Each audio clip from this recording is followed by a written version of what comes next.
제가 사역하고 있는 시카고는 공항이 큰 게 몇 개가 있습니다. 그 중에서 제가 살고 있는 그 교회 집은 오헤어 에어포트라 그래서 시카고 공항에서 한 10분 15분 거리입니다.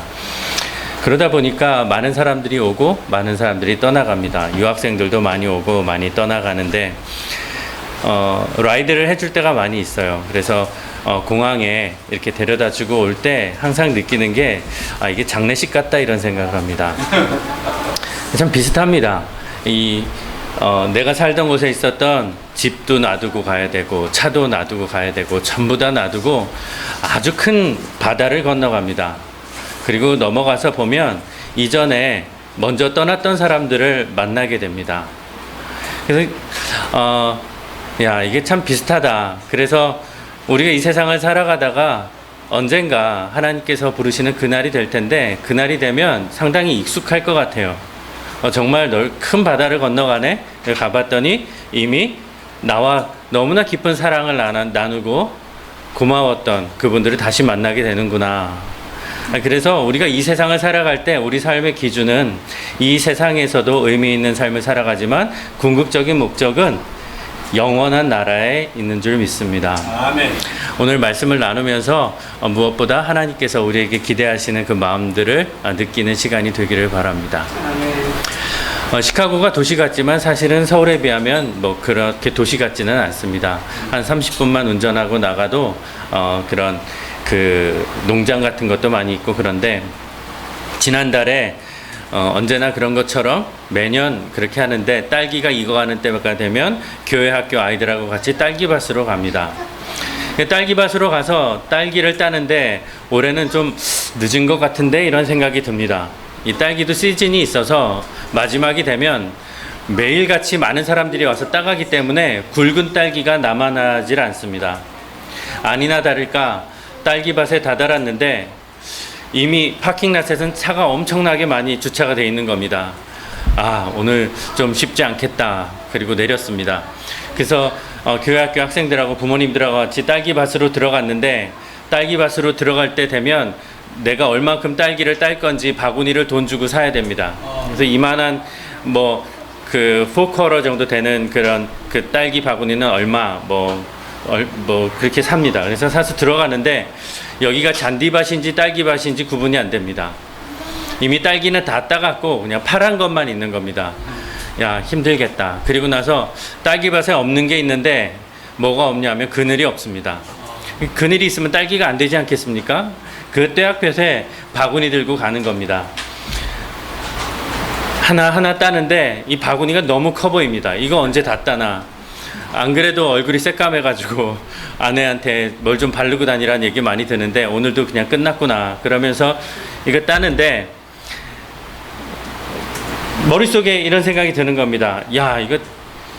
이 딸기밭에서 내가 만약에 노동자로 왔다면 내가 이 딸기밭에서 부자 될 수 있는 길이 있겠는가. 이게 절망적인 겁니다. 이거 1시간 따가지고 이거 하나도 못 딸 것 같은데 밖으로 나가서 마트에 가면 이만한 팩 하나에 보통 2불이나 3불 하고 세일하는데 분명히 찾을 수 있는데 가면 1불이면 이만한 딸기 한 상자를 삽니다. 요만한 거요. 이거를 내가 1시간 동안 이 돈 내고 들어와서 따가지고 아무리 열심히 해도 부자 될 수 있는 방법이 절대로 없겠다. 딸기밭에서 부자 될 수 있는 방법은 딸기밭을 탈출하는 것밖에 없겠다. 생각이 거기까지 갔습니다. 그런데 바로 옆에서 같이 딸기를 따던 아내가 그러는 겁니다. 얘야 일로 와. 내가 딸기 따줄게. 그러는 겁니다. 어른인 저희도 내 바구니에 딸기 넣기가 이거 쉽지 않겠다 하는데 애들이야 오죽하겠습니까?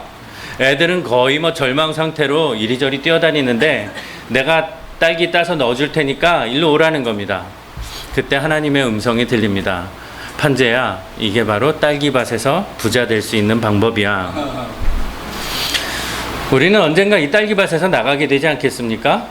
딸기밭에서 나간 뒤에 딸기밭에서야 이 딸기 조금이라도 큰 거 보면 내 바구니에 넣는 게 그게 인생의 목적이 될 텐데 딸기밭에서 목적이 될 텐데 딸기밭에서 나가서 이제 제정신 차리고 보면 거기서 딴 제일 큰 딸기도 그냥 동네 마트 가서 1불짜리 사는 것보다 훨씬 작아요. 그럼 무슨 말이냐면 우리가 딸기밭에서 진정한 부자가 되는 길은 딸기밭에서 나간 뒤에도 아, 저분이 나한테 딸기 따서 넣어줬던 분이지, 그 누군가에게 고마운 마음이 들게 하면서 살아가는 것, 그게 바로 딸기밭에서 진정한 부자가 되는 것 아니겠습니까? 우리도 살아가다 보면 이 인생이라는 딸기밭에서 언젠가 나가게 될 겁니다. 그리고 나서 뭐가 남습니까? 천국에 갔더니 내가 당신 오는 거 정말 기다리고 있었습니다. 제가 이 세상에서 살아갈 때 정말 고마운 사람이 있었는데 그 사람 꼭 만나고 싶어요, 하나님. 저 사람 꼭 여기 와야 돼요, 예수님. 하고 말하던, 제가 말했던 그분이 바로 저 사람이에요. 이런 사람을 만나게 된다면, 야, 내가 인생에서 정말로 부자로 산 것이었구나 라고 깨닫게 되지 않겠습니까? 오늘 딸기밭에서 부자가 되는 방법, 우리가 인생이라는 딸기밭에서 부자가 되길 원하시는 하나님이라는 제목을 가지고, 그 주제를 가지고 말씀 전하도록 하겠습니다. 사사시대에 땅에 기근이 든 적이 있었습니다. 그래서 땅에 기근이 드니까 그때는 농사가 주업이니까 이제 먹고 살기 정말 어려워진 것 아닙니까? 그래서 엘리멜렉이라는 사람이 베들레헴에서 태어났는데, 그 사람이 모압 지방으로, 아, 거기는 비가 내려서 농사가 그래도 지금 잘 되고 있다라고 하는 모압 지방으로 떠나기로 합니다. 그래서 아내 나오미하고 두 아들을 데리고 모압 지방으로 떠납니다. 그런데 모압 지방으로 가고 나서 겪게 된 일이 자기 남편이 죽게 된 겁니다. 야, 이거 남편이 기둥인데 남편이 그 땅에서 죽게 되니까 얼마나 마음에 절망이 왔겠습니까? 하지만 두 아들이라도 있으니까 살아야겠다. 근데 이 두 아들이 모압 지방에서 여자를 만나서 이제 결혼을 하게 됩니다. 한 여자의 이름은 루시였고 한 여자의 이름은 오르바였습니다. 이제 내 아들들이 여기서 결혼을 했으니 이제 힘들어도 뿌리 내리고 살아야겠다라고 했는데, 한 10년이 지났을 때 두 아들도 죽어버린 겁니다. 이 엄마의 마음이 얼마나 낙심되겠습니까? 인생은 고해라고 하지 않습니까? 모든 사람의 인생이, 우리 인생도 이것만 되면 되겠지라고 했는데 계속해서 힘든 일이 일어나는 것, 이것이 고해라고 하는 우리의 인생인 것 같습니다. 그래서 어떻게 하지 하고 있는데, 또 고향에서 들리는 소문은 마음을 더 흔들리게 합니다. 내가 그 가뭄을 피해서 떠나왔던 그 고향에는 다시 풍년이 들고 있다는 겁니다. 아, 이 후회가 됩니다. 그래서 이제는 돌아가야겠다. 내 아들들도 다 죽었고 하니까 돌아가야겠다라고 생각을 하는데, 그때 이제 눈에 밟히면서 보이는 것이 두 며느리입니다. 아이도 아직 낳지 않았고 젊은 두 며느리를 데리고 가봐야 그곳에서 고생만 시킬 것 같은 겁니다. 본인에게는 조금이라도 도움이 되겠지만 이 젊은 며느리들이 평생 고생하며 살 걸 생각하니까 안 되겠다. 다시 여기 남아서 재혼해서 잘 살도록 해야겠다. 그래서 며느리들아, 나는 이제 하나님도 나를 치신 것 같고 하니 나는 고향으로 돌아가니 너희는 너희의 고향이 이 땅에서 다시 결혼해서 행복하게 살았으면 좋겠다 라고 말을 합니다. 그러자 이 며느리들은 이 시어머니에게 얘기합니다. 아닙니다, 어머님. 저희가 어머니를 따라가겠습니다. 그러니까 이 시어머니는 아니다. 하나님께서도 봐라. 내 남편도 치시고 너희의 남편들도 다 치셨다. 하나님이 날 버리신 것이 분명하다. 그러니 너희는 여기 남아라. 며느리들이 이 말을 듣고 큰 소리로 통곡했습니다. 왜 통곡합니까? 그 시어머니 말이 맞구나라고 공감이 되기 때문입니다. 그리고 나서 오르바는 시어머니에게 인사를 하고 이제 떠났습니다. 오르바의 뜻은 구름입니다. 구름은 어떻습니까? 바람이 불면 흘러갑니다. 많은 사람들의 인생이 이 구름처럼 흘러갑니다. 인생은 나그네 길 쏘았다가 어디로 가는가, 그러지 않습니까? 구름이 흘러가듯, 그러지 않습니까? 인생을 살아가고 나면 아, 인생이 구름처럼 덧없구나. 있는 것 같은데 잡으면 없고, 바람이 불면 이리저리 흩어지고, 뭡니까? 내 마음속에 기준이 없으면, 내 마음속에 힘이 없으면 구름처럼 흩어져 버리는 허무한 인생이 될 수밖에 없다는 겁니다. 하나님이 없는 인생은 힘이 없습니다. 구름처럼 흘러가 버립니다. 그래서 중요한 것이 내가 지금 힘든 상황에 있느냐, 아니면 아무것도 필요 없다, 지금처럼만 같아라, 이렇게 편한 상황에 있느냐, 이것이 중요한 것이 아니라 인생은 계속해서 돌고 돌고 흘러가는데 이 가운데서 어떠한 상황이라도 버틸 수 있는 힘이 예수 그리스도가 내 안에 있는가 없는가, 그것이 중요한 겁니다. 하지만 롯은 달랐습니다. 오히려 오르바가 떠난 뒤에 시어머니에게 더욱 달라붙었습니다. 남편도 죽고 두 아들도 떠났고 이제 오르바도 떠난, 한 며느리도 떠난 상황에서 이 시어머니 마음이 얼마나 힘들었겠습니까? 그런데 그 상황 가운데서 롯은 계속해서 시어머니 곁에 남겠습니다 하는 겁니다. 참 고마웠을 겁니다. 하지만 인생을 살아본 입장에서 내가 내 곁에 남는 것이 좋은 선택이야 라는 것이 할 말이 아닌 거라는 이 시어머니 입장에서는 오르바 떠난 곳으로 너도 가라 라고 말을 합니다. 그때 롯이 이렇게 고백합니다. 오늘의 본문입니다. 룻기 1장 16절에서 17절 함께 보겠습니다. 시작. 그러자 룻이 대답하였다. 나더러 어머님 곁을 떠나라거나 어머님을 뒤따르지 말고 돌아가라고는 강요하지 마십시오. 어머님이 가시는 곳에 나도 가고 어머님이 머무르시는 곳에 나도 머무르겠습니다. 어머니의 결례가 내 결례이고 어머님의 하나님이 내 하나님입니다. 어머님이 숨을 거두시는 곳에서 나도 죽고 그곳에 나도 묻히겠습니다. 죽음이 어머님과 나를 떼어놓기 전에 내가 어머님을 떠난다면 주님께서 나에게 벌을 내리시고 또 더 내리신다 하여도 달게 받겠습니다. 야, 오르바와 무엇이 다릅니까? 이 마음 안에 기준이 있는 겁니다. 바람이 불어도 똑같은 바람이 불었는데 기준이 없으면 구름처럼 흘러가 버리고, 기준이 있으면 내가 있어야 할 자리, 내가 선택해야 할 선택이 눈에 보이는 겁니다. 이 롯의 고백이 나오미에게 얼마나 고마웠겠습니까? 하나님께서 이 룻기를 통해서 주시는 메시지가 뭡니까? 룻처럼 살면 복을 받는다라는 겁니다. 룻처럼 살면 복을 받는다. 룻처럼 살아라. 이게 룻기의 주제인 겁니다. 룻의 뜻은 우정, 동반자라는 뜻입니다. 룻이 하나님의 동반자로 살아갈 때 룻은 함께 살아가는 시어머니에게, 이웃에게 뭐가 됩니까? 우정 있는 사람이 되는 겁니다. 여러분, 나의 삶을 가지고, 우정 있는 삶을 가지고 신앙을 증명할 수 있기를 바랍니다. 하나님과 동행하는 사람은 상상할 수 없는 고마운 사람이 됩니다.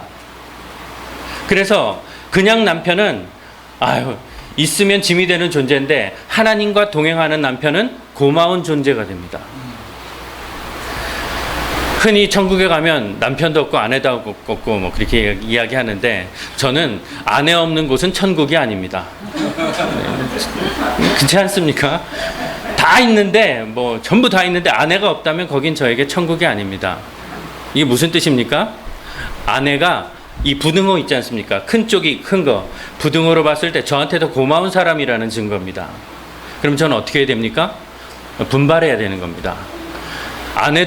저는 아내에 대해서 그렇게 생각하는데 아내는 하나님 이 세상으로 족합니다. 이러면 이게 문제가 있지 않습니까? 예. 저희 교회 청년들이 좀 많이 있는데, 청년들이 좀 많은 교회인데 제가 청년들한테 꼭 말합니다. 이 결혼하고 남자들에게 결혼하는 것과 차를 고를 때 이 비슷합니다. 자기보다는 한 단계 높은 걸 원합니다. 그렇지 않습니까? 그런데 그거는 남자만 그런 게 아니라 여자도 마찬가지입니다. 나보다는 좀 더 나은 사람을 원합니다. 그런데 제가 꼭 말을 합니다. 잘생기고 키 크고 거기다가 말도 지혜롭게 하고 돈도 잘 벌고, 그런데 하나님 없는 남자가 이 세상에서 제일 위험한 남자입니다. 맞습니다. 시간도 많고 다 갖춰져 있는데 하나님이 없으면 그것보다 위험한 남자가 어디 있겠습니까? 온 세상에서 찍어 넘기려고 최선을 다하지 않겠습니까? 이 마찬가지인 겁니다. 아내가 정말 현모양처고 어떤 상황에서도 지혜롭고 예쁘고 다 있다고 합시다. 근데 신앙이 없으면 그것보다 위험한 아내가 어디 있겠습니까? 그래서 우리에게 신앙이 필수인 겁니다. 하나님이 내 안에 계셔야, 예수 그리스도가 내 안에 계셔야 이 땅에서 누리는 모든 것들이 의미가 있는 겁니다. 여러분, 우리에게 오르바, 구름이 아니라 롯의 신앙이 우리에게 있기를 바랍니다. 이 나오미는 룻과 함께 그래서 고향으로 돌아갔습니다. 고향에 도착했을 때 마침 그때가 보리를 추수할 시점이었습니다. 룻은 어떻게든 이 시어머니를 봉양하기 위해서 밭으로 이삭을 줍기 위해서 나갔습니다. 다시 말해서 룻은 이 시어머니가 고향에 가가지고 이삭 주워서 먹고 살기도 힘든 상황임을 이미 알고서 간 겁니다. 이게 내 고산길이 뻔한데 이런 선택을 한 겁니다. 이런 선택은 누가 할 수 있습니까? 내 안에 하나님에 대한 믿음, 예수 그리스도께서 성령님께서 나에게 말씀하시는 그 음성을 믿고서 하나님께서 나의 삶을 인도하실 것이라, 이것을 믿는 사람만이 이러한 선택을 할 수 있는 겁니다. 그런데 가봤더니 이 밭은 우연히도 엘리멜렉하고 친척간인 보아스의 밭이었던 겁니다. 여기에 앞으로 일어날 일에 대한 복선이 깔려 있습니다.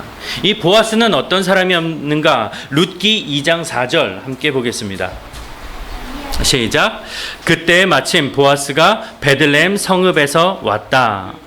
그는 주님께서 자네들과 함께 하시기를 비내하면서 곡식을 거두고 있는 일꾼들을 격려하였다.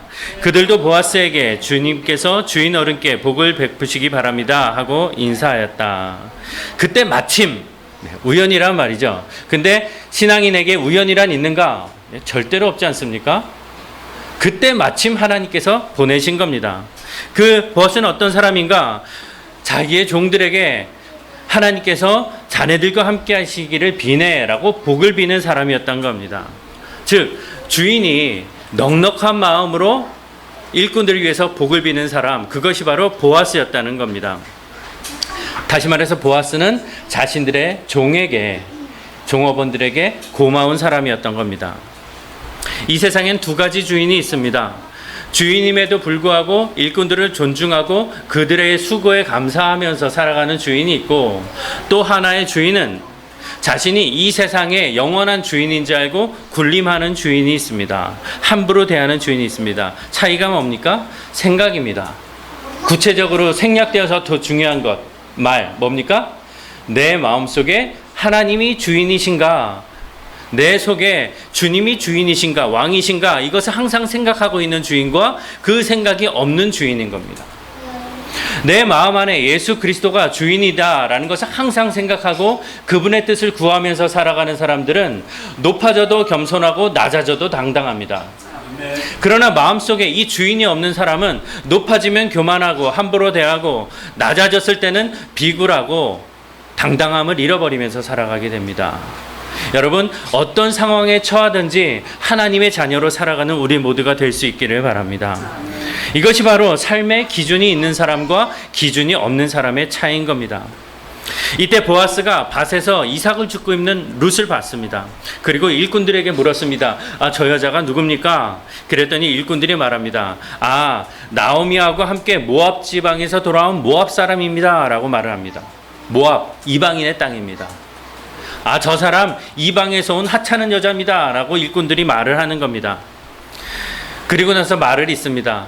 귀찮다는 듯이 표정 지으면서 저 여자 곡식 단 주위에 떨어진 이삭을 주어도 되냐 그래서 그래도 된다 그러니까 말해줬는데, 그랬더니 지금까지도 저기서 귀찮게 저렇게 이삭 줍고 있는 겁니다 라고 주인에게 이야기하는 겁니다. 이런 일꾼들 뒤에서 눈치 보면서 이삭을 줍는 룻의 마음이 얼마나 괴로웠겠습니까? 그런데 이 말을 들은 보아스가 룻에게 다가가서 이렇게 말을 하는 겁니다.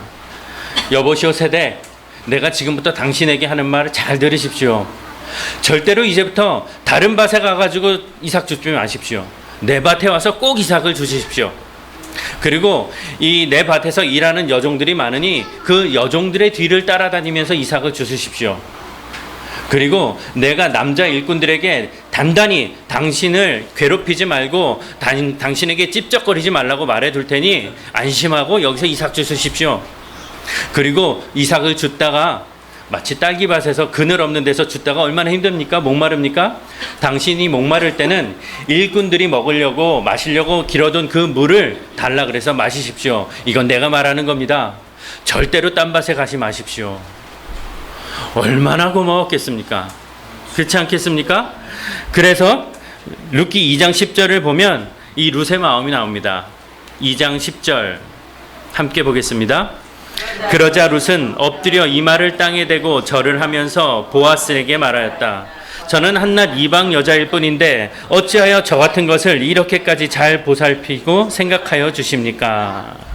보아스가 한낱 이방 여자일 뿐인 자신에게 별 도움이 될 미래도 보이지 않는 여자에게 이렇게 대하는 이유가 뭡니까? 마음속에 하나님의 뜻이 예수 그리스도가 주인이 되어 있기 때문입니다. 나오미 말대로 나오미가 그래서 보아스가 룻을 이렇게 배려해 준 것을 이제 시어머니 나오미한테 얘기를 했습니다. 그러니까 나오미가 며느리에게 이렇게 말을 합니다. 이거 정말 중요한 구절입니다. 오늘 꼭 기억하시기 바랍니다. 룻기 2장 20절 함께 보겠습니다. 시작. 나오미가 며느리에게 말하였다. 그는 틀림없이 주님께 복받을 사람이다. 아멘. 그는 틀림없이 복받을 사람이다. 하나님께서 뭐라 그러십니까? 하나님의 뜻을 마음에 품고 이 땅 위에서 하나님이라는 주관을 가지고 뜻을 가지고 고마운 사람으로 살아가는 사람은 틀림없이 주님께 복을 받는다라고 말씀하고 계신 겁니다. 그 사람은 먼저 세상을 뜬 우리 식구들에게도 자비를 베풀더니 살아있는 우리에게도 한결같이 자비를 베푸는구나. 나오미가 그에게 말을 계속하였다. 그 사람은 우리와 가까운 사이다. 그는 지방간으로서 우리가 맡아야 할 사람이다. 우리를 맡아야 할 사람이다. 이 나오미의 말대로 축복받았습니다. 그래서 나중에 어떻게 됩니까? 보아스하고 룻하고 결혼하게 되지 않습니까? 결혼해서 아들을 낳습니다. 그의 이름이 오벳입니다. 오벳이 아들을 낳으니 이삭이었습니다. 이삭이 아들을 낳으니 다윗을 낳았습니다. 다윗의 자손에서 예수 그리스도가 태어났습니다. 예수 그리스도의 족보는 어떤 족보입니까? 하나님을 마음속에 중심을 두고 살아가는 사람의 족보입니다. 그리고 한결같이 고마움을 베풀면서 살아가는 사람의 족보입니다. 여러분, 이 예수 그리스도의 족보에 우리가 들어갈 수 있기를 바랍니다. 그 길이 어디 있습니까? 예수 그리스도를 중심에 담고 예수 그리스도의 뜻을 나의 가장 우선순위를 두면서 이 세상에 고마운 사람으로 살아가는 겁니다. 여러분, 이러한 기준이 있어야 바람 부는 세상에서 그 바람을 이기면서 버티면서 살아갈 수가 있게 됩니다. 제가 4년 10개월 만에 한국에 왔습니다. 왔는데 하나님께서 마침 제 동생 집이 이사를 하게 하셨습니다. 그래서 이사를 좀 도와야겠다. 동생에게 고마운 사람이 좀 돼야겠다. 그러고 왔는데 보니까 한국에는 포장이사라는 것이 있어서 야, 정말 놀랐습니다. 세상에 이렇게 고마운 사람들이 있습니까? 옛날엔 이삿짐 한번 나르고 나면 일주일을 알아 누워야 되는데 이 포장이사를 맡기니까 갑자기 4명의 특공대가 오더니 그 중에 3명은 여자입니다. 아무것도 손 안 댔는데 갑자기 척척척척 상자에다 넣었더니 말도 안 합니다. 텔레파시로 소통하면서 그냥 순식간에 짐을 싸서 옮기는 겁니다. 너무너무 정말 고마웠습니다. 그래서 동생에게 말했습니다. 희재야, 우리가 뭐라도 좀 이거 고마움의 표시를 해야 되는 거 아니냐? 예. 동생이 원래 계약했던 비용보다 10% 비용을 더 줬습니다. 더 줘도 정말 미안할 만큼 너무나 고마웠습니다. 그런데 이사하기 전날 그러면 희재야 내가 집에 청소라도 해줄까? 그랬더니 형 며칠 온 것밖에 안 됐는데 괜히 너무 힘쓰지 말고 그 이사 청소해주는 분들이 있으니까 그분들에게 부탁하면 돼. 그래서 전화해서 부탁했습니다. 그랬더니 당일 청소라서 추가금이 있다는 겁니다. 동생이 그래도 해달라고 부탁을 했습니다. 그래서 저희가 집에 없는데 와서 청소를 해주고 있는데 전화가 왔습니다. 와봤더니 생각보다 청소할 게 많아가지고 근데 그렇게 지저분하진 않았거든요, 집이. 근데 그래서 추가금이 있어야 된다는 겁니다. 동생이 흥정을 해가지고 알겠다고 추가금을 더 줬습니다. 그리고 다음날 집에 갔는데 청소가 별로 되어 있지 않은 겁니다. 여기저기 얼룩덜룩합니다. 어떤 사람은 너무너무 고마운 사람으로 살아가는데 어떤 사람은 별로 고맙지 않은 사람으로 살아갑니다. 뭐가 차이입니까? 마음 안에 기준이 없는 겁니다. 기준이 없으면 수단과 방법을 가리지 않고 살아갑니다. 그러나 기준이 있으면 수단과 방법을 가리면서 살아갑니다. 누가 지혜로운 사람입니까? 수단과 방법을 가리면서 살아가는 사람. 삶의 기준이 있고 질서가 있는 사람이 잘 살아가는 겁니다. 이번에 한국에 와가지고 정말 맛있는 음식들 많이 먹었습니다. 제가 좀 어떻게든지 장인 장모님 대접해드리고 예전에 감사했던 분들 대접하려고 왔는데 이거는 훨씬 더 많이 대접을 받고 가는 것 같습니다. 근데 많은 식당들을 갔는데 그 중에서 유일하게 딱 2번 간, 다른 식당들은 1번씩만 갔는데 2번 간 식당이 있습니다. 네. 네. 그 백종원의 네, 쌈밥집. 네. 거기 2번 갔습니다. 1번 갔는데 너무너무 맛있어서 2번째는 여기 유학 왔다가 여기 한국에 지금 방학이라서 나와 있는 청년들하고 약속을 그곳에서 잡았습니다. 근데 첫 번째 갔는데 너무너무 고마웠습니다. 왜냐면 한국이 야채값이 더 비싸다 그러는데 옆에 야채가 아주 질서정연하게 일렬로 차렷하고 이렇게 서 있는데 하나하나가 너무너무 깨끗한 겁니다.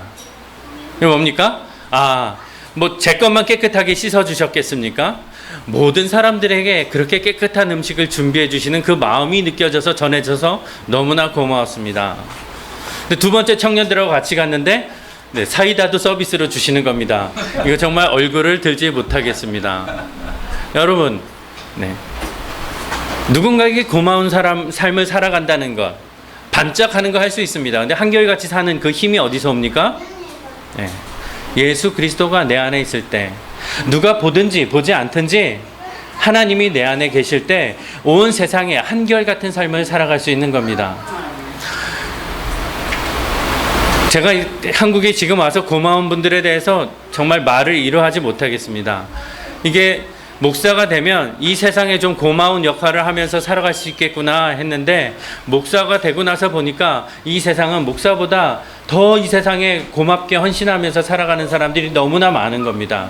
너무나 많은 도전이 됩니다. 여러분, 내가 무슨 일을 하면서 살아가든지 간에 이 세상의 모든 사람들이 고마워하는 삶, 특별히 하나님께서, 주님께서 고맙다 하는 삶을 살아갈 수 있는 우리가 되기를 바랍니다. 그러면 우리는 어떻게 하면 이 세상을 고마운 삶을 살아갈 수가 있는가? 그것이 중요하지 않습니까? 그것이 바로 우리가 예수 그리스도를 닮아가는 삶을 살 때 그럴 수 있는 겁니다. 그래서 예수님께서는 뭐라고 말씀하십니까? 마태복음 11장 28절에서 29절 함께 보겠습니다.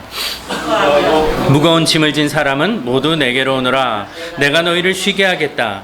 나는 마음이 온유하고 겸손하니 내 멍에를 메고 나한테 배워라. 그리하면 너희는 마음의 쉼을 얻을 것이다. 이 세상 살아가는 게 얼마나 힘듭니까? 주님 뜻대로 살아가면 이 세상에 힘든 게 좀 사라집니까? 사실 그렇지 않습니다. 더 성실하게 살아가야 되기 때문에 더 힘들 수도 있습니다. 그러면 이렇게 안 그래도 힘든데 왜 예수님께서는 나의 멍에를, 예수님의 멍에는 십자가 아닙니까? 왜 그거를 날 뭘 믿고서 그걸 나한테 지라고 하시는 겁니까? 그래서 이 멍에가 뭔지를 이해하는 게 참 중요합니다. 예수님께서 말씀하신 멍에는 소가 지고 땅을 개간할 때 쓰는 게 멍에 아닙니까? 소가 이렇게 지고 끄는 것. 그런데 이 멍에는 그 겨릿소의 멍에를 말하는 겁니다. 이 겨릿소가 뭐냐 하면 소가 한 마리가 끄는 것도 있는데 2마리가 끄는 것이 겨릿소라 그럽니다. 그래서 이 소가 2마리가 힘있게 끌어가는데 이 땅 안에 있는 이만한 돌들도 그냥 끌어내면서 힘있게 끌어가는데 이 겨릿소를 맺어줄 때는 꼭 하는 방식이 있는데 한쪽에는 안소라 그래서 경험이 많은 일을 많이 해본 소를 세우고 바깥쪽에 마리소라 그래서 이제 일을 배워야 하는 청년소를 세웁니다. 무슨 말입니까? 보고 배우라는 겁니다. 부부는 서로 닮아간다 그럽니다. 이 한 사람이 예수 그리스도를 바라보면서 살면 다른 한 사람은 어떻게 됩니까? 이 예수님 바라보는 걸 배우게 되는 겁니다. 배우다 보면 누구에게 가장 유익입니까? 서로에게 유익이 아닙니까? 서로가 예수 그리스도를 닮아가면 그것보다도 더 행복한 그 관계가 어디에 있겠습니까? 그래서 교회가 중요합니다. 어떤 사람이 예수 그리스도를 먼저 보면서 닮아가면 그 사람을 서로 보면서 닮아가는 겁니다. 제가 서울 우리교회 올 때마다 참 신기하다라고 보는 게 있습니다. 꼭 박경영 집사님이 여기 서가지고 이렇게 찬양 인도를 하시는데 되게 닮은 겁니다. 제가 예수님이 이렇게 생기셨는지는 제가 알 수가 없습니다. 정확하게 어떻게 생긴지 알 수는 이 그림에 따르면 참 비슷합니다. 이 찬양할 때 참 제 은혜를 받습니다. 뭡니까? 이 세상을 하나님 바라보면서 구름이 아니라 오르바가 아니라 롯으로 하나님을 바라보면서 우정으로 동행함으로 살아가는 겁니다. 이런 진실한 마음으로 서로가 서로를 대하면서 살아갈 때 그보다 귀한 만남이 어디 있겠냐는 겁니다. 지난 4월에 제가 이번에 왔을 때 저희 고모부께서 저에게 이런 얘기를 하셨습니다. 지난 4월에 아름다운 기도 동행이라는 기도 모임이 새 에덴 교회라는 데서 있었다는 겁니다. 그리고 그때 집회 때 분당 우리 교회 이찬수 목사님이 설교를 하셨는데 그 설교 때 그런 말을 하신 겁니다. 온갖 작은 교회, 큰 교회, 대형 교회 교회 목사님이 다 모였는데 이렇게 말을 했다 그럽니다. 인생을 걸고 눈물을 흘리고 모든 걸 바쳐서 만든 이 건물이 큰 건물인 겁니다. 이 건물이 지금 이렇게 오늘 밤에 잘 쓰여지는 게 너무 영광스러운데 50년 뒤에 이건 어떻게 될까? 다시 말해 이 건물이 어떻게 될까? 이런 생각해 보셨습니까? 이게 술집이 되면 어떡하겠습니까? 이 바로 옆에 내 동료 목사들이 있는데 그것도 대형 교회를 지은 목사들은 이렇게 제일 앞자리 상석에서 이렇게 힘을 주고 있고 그런데 그 가운데 나와가지고 이 말하는 게 쉽겠습니까? 이게 정말 절대 쉽지 않습니다. 내가 평소에 그런 생각을 가지고 내 교회에서 그런 설교하는 거 그럴 수 있는데 그 사람 앞에 앉혀놓고 이런 말하는 게 쉽지 않은 겁니다. 근데 어떻게 이 말을 할 수 있습니까? 예수님이 마음의 중심에 있기 때문에 그렇습니다. 제가 목회자가 직업이 되고 나서 보니까 참 그런 유혹이 많이 있습니다. 제가 처음에 저희 교회로 이제 부임해서 들어갔을 때 교회 집사님께서 처음으로 만나자마자 하셨던 말씀이 있습니다. 목사님, 이 교회에서 빨리 부흥시켜가지고 큰 교회로 가셔야죠. 근데 저는 그럴 생각이 전혀 없습니다. 왜냐하면 어떻게 내가 사랑하는 관계인데 그거를 그렇게 쉽게 끊을 수가 있겠습니까? 제가 시카고에 있는데 시카고에는 참 많은 교회들이 있습니다. 근데 지나가다 보면 그 교회인데 무슬림들이 예배드리는 모스크로 변한 데가 있습니다. 교회가 운영이 안 돼서 무슬림들한테 판 겁니다. 교회인데 요즘에 유행이 뭐냐면 뉴욕이나 LA나 시카고도 지금 그렇습니다. 유행이 뭐냐면 교회 건물을 컨버트 해가지고 고급 콘도로 만드는 겁니다. 교회 이렇게 지붕 높고 그러지 않습니까? 그러니까 칸을 나눠가지고 그거를 다시 안에 리모델링 해가지고 아파트로 만드는 겁니다. 제가 몇 년 전에 이태리로 여행을 갔습니다. 가서 여기저기 관광하면서 보는데 큰 건물이 엄청나게 많습니다. 로마 시내 안에 진짜 거짓말 조금 보태서 한 건물 다음에 또 한 건물 큰 성당들인데 다 뭡니까? 관광지 아니면 술집입니다. 이번 팬데믹 때 하나님께서 우리에게 주신 큰 사인이 뭡니까? 더 이상 큰 건물 짓는 데다 돈 쓰지 마라. 아무리 큰 건물 지어봐야 몇 미터 옆에 몇 미터 한 사람씩 앉으면 그거 어떻게 감당합니까? 건물이 교회가 아니라 나를 따르는 백성이 교회다. 사람이 교회인 것을 믿으시기 바랍니다. 여러분, 이 세상을 살아가는 사람들이 하나님의 이 세상 사람들이 고마워하는 사람이 되었을 때 와, 저 사람이 도대체 나에게 왜 이렇게 고마운 사람이 되는 거지? 질문을 가졌을 때 하나님께서 우연을 가장해서 보여주지 않으시겠습니까? 아, 저 사람이 주일인데 예배 드리러 가는구나. 저 사람이 지금 기도하고 있구나. 아, 저 사람의 속에 하나님이 들어 계시는구나. 나도 그 하나님 만나야겠다. 이게 전도가 아닙니까? 여러분, 이 세상에 하나님께서 기도하시는 교회로 살아갈 수 있는 우리 모두가 될 수 있기를 바랍니다. 건물이 필요 없다는 이야기가 아닙니다. 내 마음속에 하나님이 계시면 지금이 무엇이 필요한 때인지, 하나님이 지금 이 상황 가운데서 내가 빛과 소금이 되어서 이 세상을 살아가는 길이 어디에 있는지를 말씀해 주시는 겁니다. 여러분, 그 말씀을 마음 안에 담고 살아가시길 바랍니다. 오늘 말씀 마무리하도록 하겠습니다.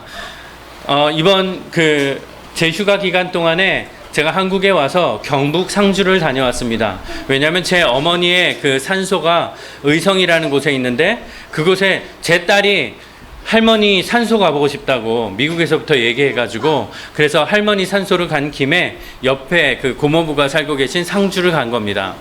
상주 뭐가 유명합니까? 예, 꽃감 유명합니다. 어떻게 다 아십니까?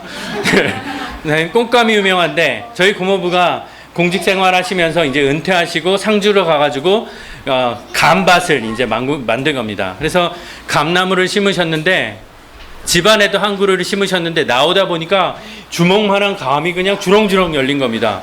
너무 멋져가지고 사진을 제안하고 저하고 막 찍는데 이 감나무가 어떤 감나무인지 아냐고. 감나무를 그냥 씨앗으로 심으면 이전에 났던 감나무의 절반 크기밖에 안 되는 작은 그 돌감나무가 됩니다. 사실 농사가 안 되는 겁니다. 그래서 감나무는 절대로 해야 되는 일이 뭐냐면 젖붙이기를 해야 됩니다. 그 젖붙이는 나무가 그 이름이 뭐더라? 제가 감나무 농사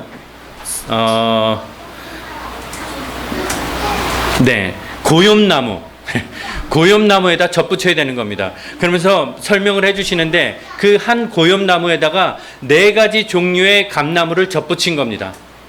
그 감나무는 똑같은 건데 이만한 그냥 홍시로 먹는 감도 열리고 말려가지고 꿀껌 만드는 그 감도 열리고 이런 온갖 감들이 다 풍성하게 그냥 가지가 늘어지게 열린 겁니다. 야, 이거 보면서 우리가 사는 길이 여기 있구나, 열매 맺는 길이 여기 있구나, 와닿지 않습니까? 우리가 사는 길이 어디에 있습니까? 예수 그리스도 나무에 젖붙이게 해야 되는 겁니다. 우리가 사는 길이 어디 있습니까?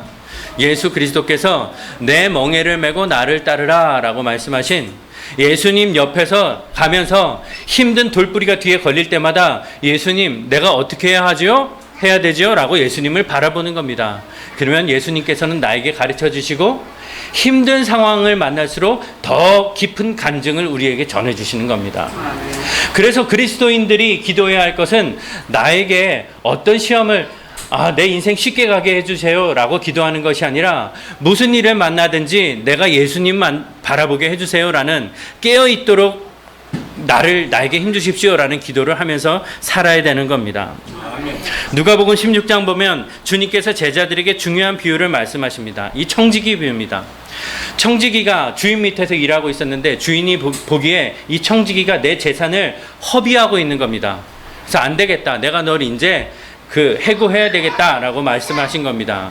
그러니까 이 청지기가 어떻게 해야 될까라고 생각하고 있다가 좋은 생각이 났다 하면서 어떻게 했냐면 빚진 사람들 명부를 가지고 와가지고 주인에게 빚진 거 아닙니까? 명부를 가지고 와서 기름 100마를 빚진 사람을 불러가지고 50마리라고 쓰게 사인해. 그래서 깎아주는 겁니다. 그리고 나서 밀 100섬을 빚진 사람 불러가고 여기 80섬이라고 써. 그리고 깎아주는 겁니다. 이거 뭡니까? 그만두기 전에 횡령하는 거 아닙니까? 그런데 이 주인이 이 자기 종을 불러가지고 네가 참 지혜로운 일을 하였구나 라고 말을 하는 겁니다. 이게 예수님이 하신 비유입니다. 횡령한 건데 지혜로운 일을 했다는 겁니다. 누가복음 16장 8절에서 9절 꼭 기억하시기 바랍니다. 시작. 주인은 그 불의한 청지기를 칭찬하였다. 그가 슬기롭게 대처하였기 때문이다. 이 세상의 자녀들이 자기네끼리 거래하는 데는 빛의 자녀들보다 더 슬기롭다. 그러므로 내가 너희에게 말한다. 불의한 재물로 친구를 사겨라. 그래서 그 재물이 없어질 때에 그들이 너희를 영원한 처소로 맞아들이게 하여라. 제가 오늘 설교 시작할 때 천국에서 누가 날 기다리는 게 그게 잘 사는 거, 부자 되는 방법 아니겠냐고 말씀하지 않았습니까? 이게 개똥 철학이 아니라 여기서 나온 겁니다. 그들이 그 처소에서 나를 맞아들이게 하라는 겁니다. 딸기밭에서 부자 되는 길이 어디에 있습니까? 이 세상에서 재물을 가지고 하나님이 나에게 베풀어 주신 그 모든 재물을 가지고 고마운 사람으로 살아가는 겁니다. 그리고 고마운 사람으로 살아가는 길은 내 능력을 벗어나서 과용하면서 그냥 다 퍼주는 데 있는 게 아니라 모든 상황 가운데서 줄 때는 주고 또 내가 도울 때는 돕고 기다릴 때는 기다리고 내 옆에서 나와 함께 결의소로서 안소로서 마리소 된 나를 이끌어 주시는 예수 그리스도를 바라보면서 그 뜻을 배워가는 겁니다. 그럴 때 내가 결혼을 했다면 고마운 남편, 고마운 아내가 되고 내가 함께 신앙생활을 한다고 하면 고마운 목회자, 고마운 성도, 고마운 집사님, 고마운 권사님이 되고 내가 이 세상에서 사업을 한다고 하면 내 가게에 들어오는 모든 사람들이 어느 날 그 가게가 문을 닫았는데 이 가게 왜 문 닫았죠? 내가 이제 갈 식당이 없어졌네요. 난 이제 어디 가서 밥 먹습니까? 그러면 잘 산 거 아닙니까? 제가 시카고에 어떤 그 미장원이 있습니다. 근데 어느 날 그런 생각이 드는 겁니다. 아, 저기 문 닫으면 난 어디 가서 머리 깎지? 한국에 오면 깎을 때가 참 많은데요. 네. 그 사람이 사라졌을 때 너무너무나 보고 싶고 그리운 사람이 되는 것, 그것이 바로 이 세상에서 딸기밭에서 부자로 살아가는 길인 겁니다. 여러분, 이 세상에서 큰 부자로 살아가시기 바랍니다. 하나님께서 여러분을 축복하실 겁니다. 함께 기도하겠습니다. 주님, 우리를 이 땅 위에 생명 주심을 감사드립니다. 그리고 그 생명을 가지고 살아갈 때 예수 그리스도를 만나게 하시고 그 예수 그리스도를 우리 마음의 왕이 되시도록 또 우리 마음문을 열어주심에 감사드립니다. 이 세상에 뿌린 것 없이 거두려고 하는 헛된 종교인으로 살아가는 것이 아니라 내 마음속에 예수 그리스도를 하나님을 왕으로 모시고 어떤 상황에서도 생명이 있는 이 세상을 오염되지 않게 또 부패하지 않게 하는 빛과 소금의 삶으로 밝히면서 살아가는 우리가 되도록 함께하여 주시옵소서. 아멘. 우리를 제자 삼아 주심에 감사드립니다. 주님, 주님께서 우리에게 기대하시는 것을 늘 기억하면서 깨어서 살아가는 우리 되도록 함께해 주시옵소서. 우리를 사랑하시는 예수 그리스도 이름으로 기도드리옵나이다. 아멘.